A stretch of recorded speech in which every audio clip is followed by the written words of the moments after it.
Okay, ladies and gentlemen, this is chapter 6 and 27, aerobic respiration and muscles and a few other things. You guys want to hear some introductory music? Welcome to chapter 6 and 27, aerobic respiration and muscles. Anyway, so much for that. Perfect. So, ATP we've talked about, we'll talk about other things. We talked about how energy is interchangeable and interconvertible. We can take energy and convert it from one form to another. We can never create it, never destroy it, but we can change it from one thing to another. And when we do, those energy interconversions are never 100% efficient. So as we change energy from one form to another, we lose the usability of that energy. We usually lose it as heat. We call that process entropy. And so we talked about how we can interconvert kinetic energy of a river into potential energy of water behind a dam, and then into electrical energy as we run water from the bottom of the dam through a turbine to generate electrical power to do a bunch of other energy interconversions. So we can take the food we eat, delicious seaweed snacks, no. Or we can take a juice box, yum yum, and we can take the food energy, the molecules that are in the kimchi flavored seaweed snacks or the juice box, and convert those into energy, a common currency, ATP. ATP is the energy currency of the cell, and most of the time when we make ATP, we're doing it by this process. This is aerobic respiration, where glucose is combined with oxygen to convert into carbon dioxide, water, energy, and so on. And carbohydrates are the most common energy source for microbes or us, but they certainly are not the only source. So this chemical reaction is why we breathe. We breathe in order to get oxygen so that our cells can do this process, which results in energy. We can use that energy to make ATP energy, and then we can use the ATP energy everywhere we want in the cell. We can use it in our muscles, as we can see here. We can use it in the membrane proteins that can be opened and closed. We can use it to drive the energy required to build molecules. Okay, so we can use ATP to make our muscles contract. Muscles only do work through contraction. That's why we have muscle groups in pairs. My bicep on the front of my upper arm is complemented on the back of my arm by my tricep. My quadriceps on my thighs are complemented by the hamstrings that I have on the back of my legs, and that allows me to swing my leg forward by tightening my quadricep, or swinging it backward by tightening my hamstring, or whatever. So muscles do work through contraction. We got three kinds of muscles. You got your skeletal, smooth, and cardiac. I want to talk about skeletal muscle. This is just sort of a brief side point, but knowing how your muscles work is worth knowing, so I figure it's worth a couple of minutes. So I put it on the syllabus. So skeletal muscle is striated. Striated means it has little stripes. It's voluntary. That means we get to control it. And you can see a muscle here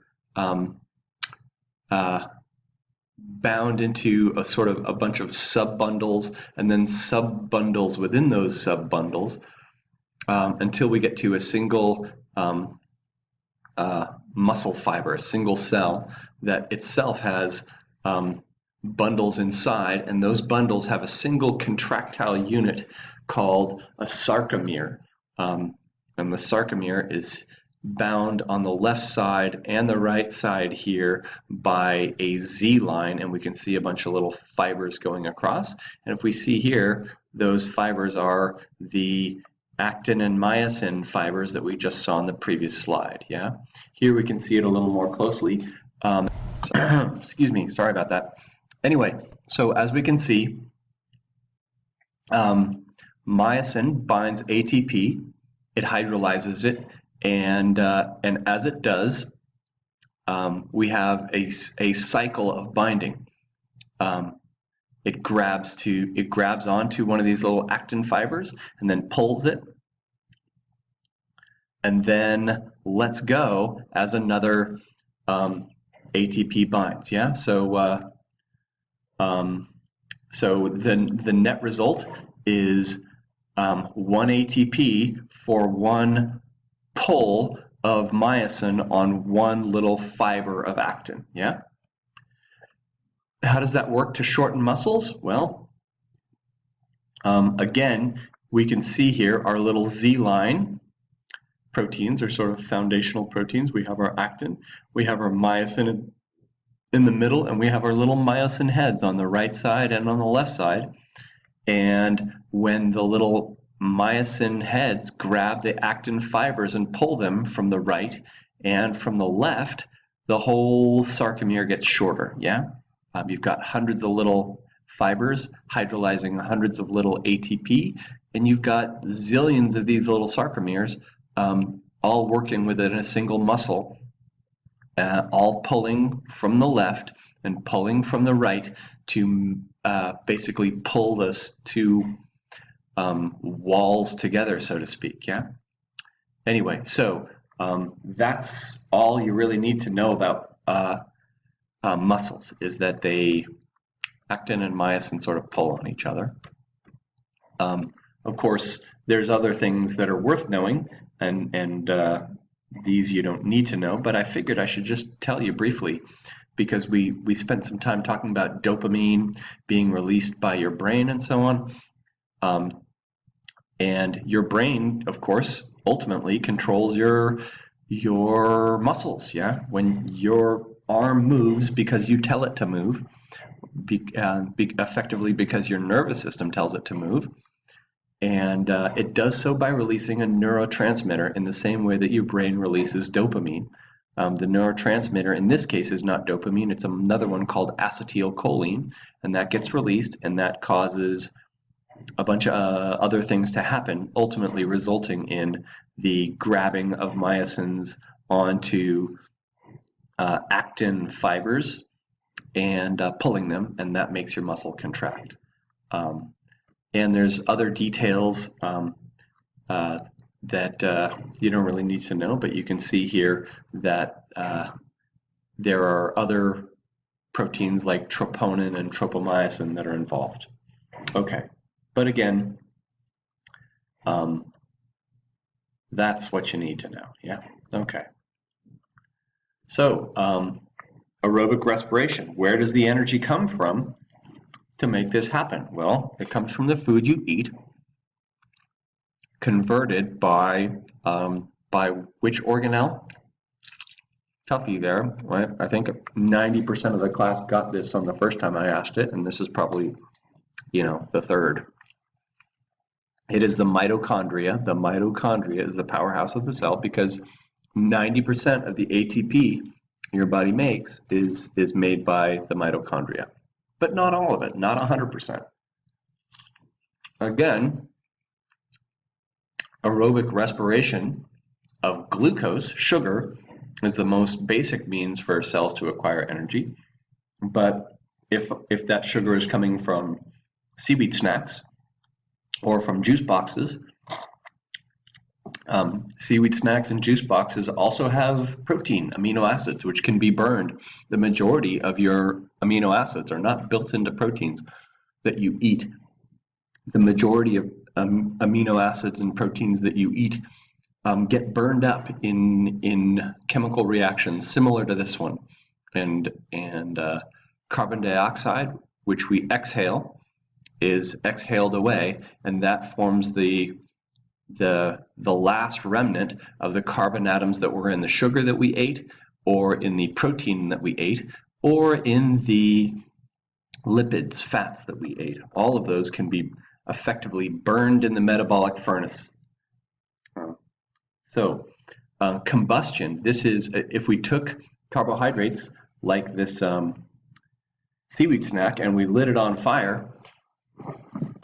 Hold on a second here. This will just take a second.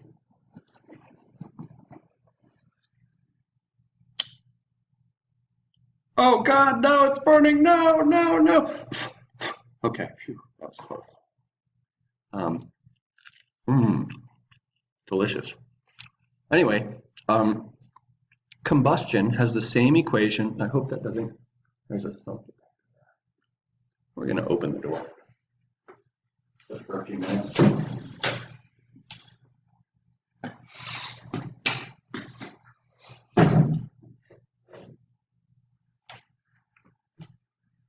Anyway, so combustion has the same equation. Photosynthesis is the opposite, yeah? Photosynthesis, if you look at the equation, is the exact opposite of aerobic respiration. Carbon dioxide is combined with water using energy from sunlight to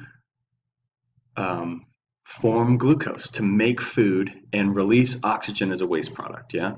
So the chloroplasts in plants do photosynthesis. The mitochondria do respiration. Those can also occur in plants. And so light comes in, and the same molecules go round and round in the ecosystem or in a single cell, depending on what kind of cell you've got. You have to be a plant if you're going to have a chloroplast. ATP is generated and waste heat is released, and that ATP is used to do other things. Yeah. Okay. There's lots of different photosynthetic creatures. They can be prokaryotic, they can be eukaryotic. They can be very pretty and microscopic. They can be very, very large and kelpy. And again, without photosynthesis, we don't have anything to eat. Without photosynthesis, we don't have any oxygen to breathe. Okay, and without photosynthesis, our planet looks a lot different. So, which came first? Think about it.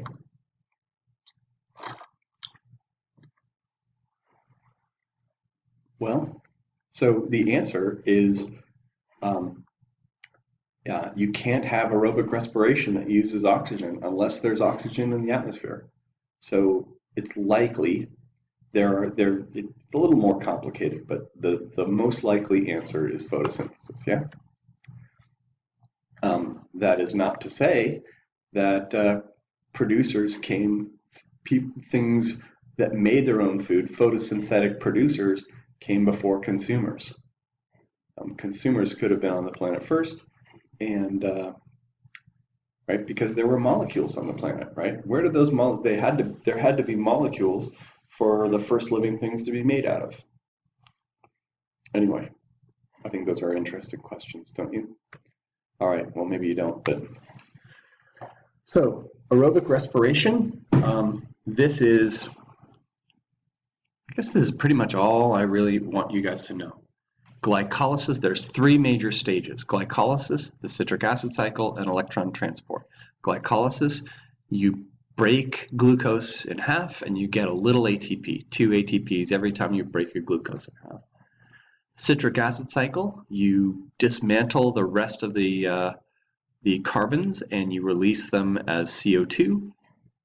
And then you strip all the electrons away from the carbons and you give those to the electron transport system, and the electron transport system uses those electrons to make lots of ATP using the enzyme ATP synthase.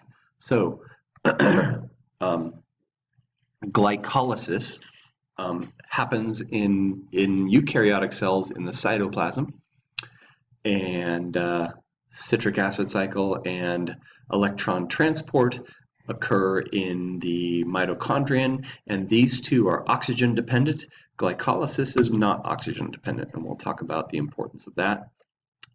Here's glycolysis. This is a little more detail than you really need. What you need to know is that glucose is broken in half, and you get 2 3-carbon molecules called pyruvate, and you get a couple of ATP. This molecule here is showing the stripping of a couple of electrons. These 2 little blue dots are electrons.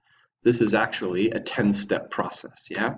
And here are the 10 steps. You don't need to know them, but look, the reason I include them is because each of these steps, this one to this one, this one to this one, these are all catalyzed by enzymes, yeah?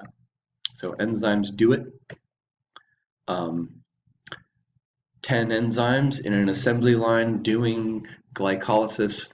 But again, glyco, that means sugar. Lysis means breaking. We take sugar, 6-carbon molecule, we break it in half. Yeah, we've got 2 3-carbon molecules when we're done, and we get a little energy out of doing that, and we strip off electrons.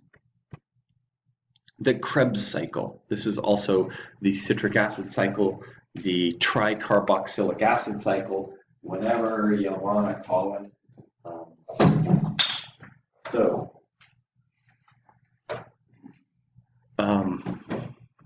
So there it is. That pyruvate that we got from glucose basically goes into the cycle and it gets dismantled, right? 3 carbons down to 2 carbons down to 0 carbons. All the carbons float away as carbon dioxide gas, and all the covalent bonds, effectively all the electrons, right? A covalent bond is a shared pair of electrons. So those electrons can be thought of as being stripped away and taken where? To the electron transport chain. And the electron transport chain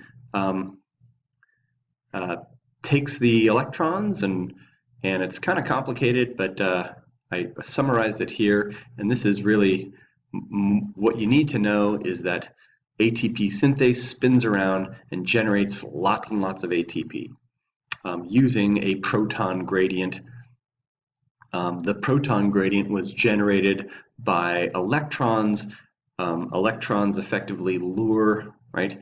You get this purple thing here. This is a membrane protein in the phospholipid bilayer in the inner membrane of the mitochondrion. You can see the inner membrane is all folded like that.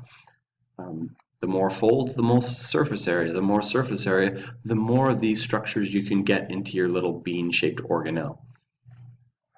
So we donate electrons to each of the members of the electron transport chain. As we do, electrons have a negative charge, so suddenly these things effectively become more attractive to protons. The protons can be sort of lured across the membrane, then once they're across the membrane, we have a proton gradient. We've got more here than we do here. We can expect those to flow back through in the same way that water flows through the hole in a dam and spins a turbine around. Shall we watch that? It's kind of, let's watch a little video, shall we? Here's ATP synthase. ATP synthase is a molecular machine that works like a turbine to convert the energy stored in a proton gradient into chemical energy stored in the bond energy of ATP.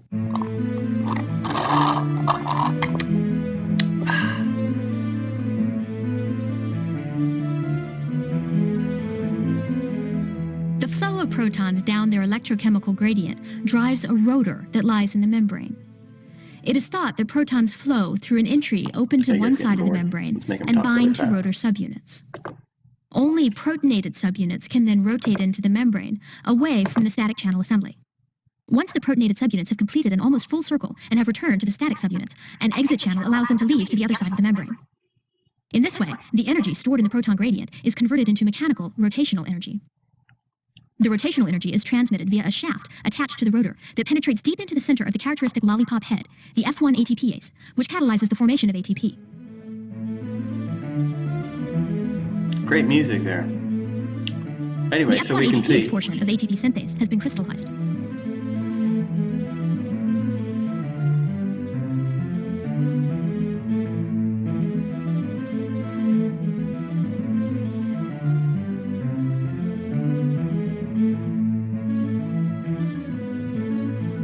Its molecular structure shows that the position of the central shaft influences the conformation and arrangement of the surrounding subunits. It is these changes that drive the synthesis of ATP from ADP. In this animated model, different conformational states are lined up as a temporal sequence as they would occur during rotation of the central shaft. Like any enzyme, ATP synthase can work in either direction. If the concentration of ATP is high... Okay, so anyway, we saw lots of protons flowing through, making this spin around, and as it spins around, it generates ATP. Does it look like anything familiar? I think if we do ATP synthase, bacterial flagellar motor. Look at that. So there is significant similarity, evolutionary similarity between the bacterial flagellar motor and ATP synthase. Interesting, don't you think? What do we call that? Think about it. All right, so let's review. 3 steps: glycolysis, citric acid cycle, electron transport chain. Glycolysis, a little ATP, citric acid cycle, a little ATP, ATP synthase via electron transport, lots of ATP. And that's what you need to know, yeah? So much for aerobic respiration. Now let's consider a couple other things. Consider Ronald McDonald doing the bench press. Again, little cheeseburgers are not exploding inside his muscles to make him lift weights. He is instead using ATP in his muscles, yeah? But his muscles can use up the ATP pretty quickly, and once they're done, they need to make more. And they can, those muscles, once they've used up all their ATP and need to make more, can give themselves a load that is beyond the ability of mitochondria to deal with. Yeah, mitochondria can only grab so much oxygen. They can only spin around so much. There's an upper limit to how much ATP they can generate. But your muscles are able to work super maximally. Yeah. Likewise, there are living things that die in the presence of oxygen. We remember, this is a very freaky picture. Sorry to freak you out about it, but it's kind of fascinating, isn't it? This is a wounded soldier dying of tetanus in the Napoleonic Wars. Napoleon, you know, that guy. Anyway, so he's dying of tetanus. Tetanus is lockjaw. It makes your muscles tighten up. It's caused by an obligate aerobe microbe, right? Clostridium tetani. And that microbe will die in the presence of oxygen because, as we recall, life formed without oxygen, and some of those microbes that can't survive in the presence of oxygen have not gone extinct. So how do they get their ATP? All living things use ATP. Clostridium tetani uses ATP, but it must not be using oxygen. So it must not have an electron transport chain. It must not be doing the Krebs cycle, but it is doing glycolysis, yeah? Likewise, your body, your muscles can work super maximally. Your blood vessels can only deliver enough oxygen or a finite amount of oxygen to your muscles when they work riding bicycles or doing the bench press while you're wearing a Ronald McDonald costume. Either way, your muscles might still want to continue working even though all the oxygen that they can be delivered is being used to generate ATP, right? That ATP is still not enough if you're working super maximally. And so there are levels of exercise that are not sustainable. If you step out of a classroom and then do a full sprint, you can only do a full sprint for a little while before you slow down. Everybody slows down. Don't feel bad about it. It's okay. So likewise, if there's no oxygen, we don't just drop dead, but we can suffer greatly. If there's no oxygen, what we do depends on what kind of creature we are.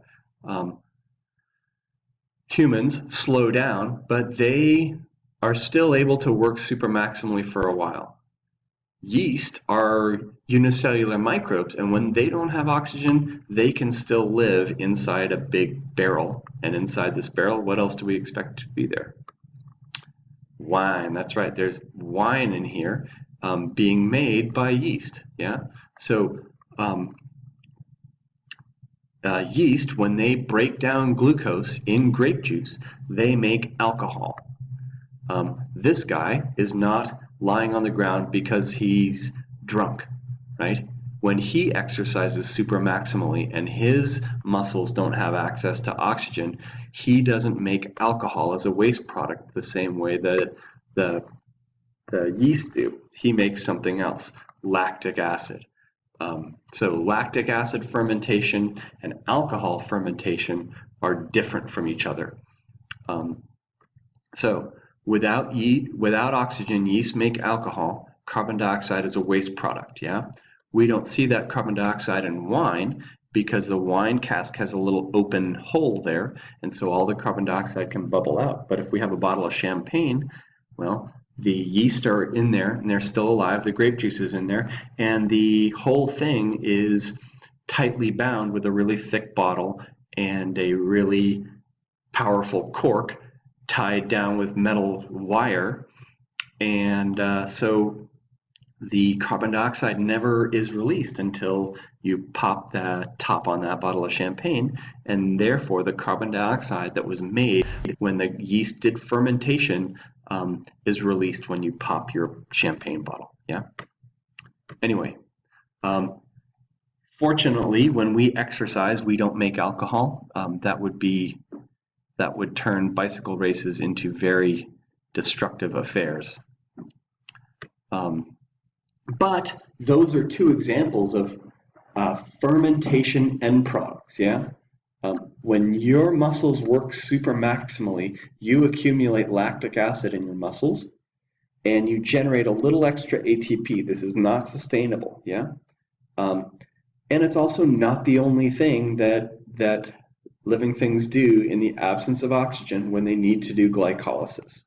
When living things need to do glycolysis, they do so, and a waste product, many different kinds of waste products can be formed. Alcohol can be formed, lactic acid can be formed, butyric acid that smells terrible can be formed. That's why Clostridia, just like Clostridium tetani, Clostridium botulinum, well, Clostridium perfringens is another Clostridia, and it causes gangrene. So the smell of gangrene, the smell of rotting flesh, effectively, is a horrible, horrible smell, and it's caused by the fermentation products that Clostridia form. And the funky flavor of various fermented cheeses and fermented kimchi and other goodies like that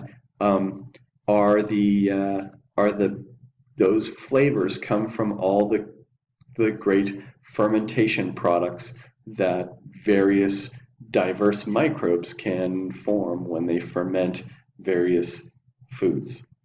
Okay, here's another fermentation form. This is malolactic fermentation, where you can take malic acid and make lactic acid. This is done after yeast break down glucose.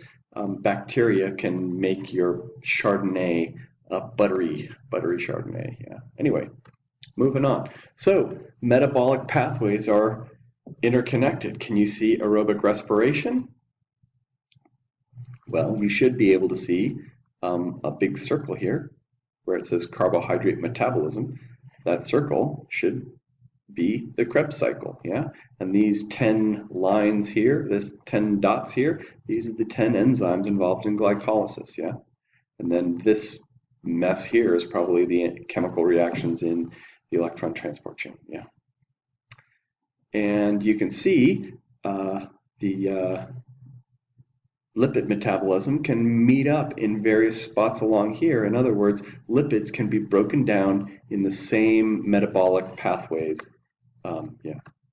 So biosynthesis pathways, we can take those same metabolic pathways and reverse them, right? Enzymes can often reverse the chemical reactions they catalyze. So we can take, I am living proof that you can take carbohydrates and convert them into fats, yeah? And so on, yeah? So DNA can be synthesized. You need some nitrogen to do it, but you can take glutamine and turn it into purines and pyrimidines, yeah? So you certainly don't need to know these. These are just showing you how versatile biosynthetic and degradative,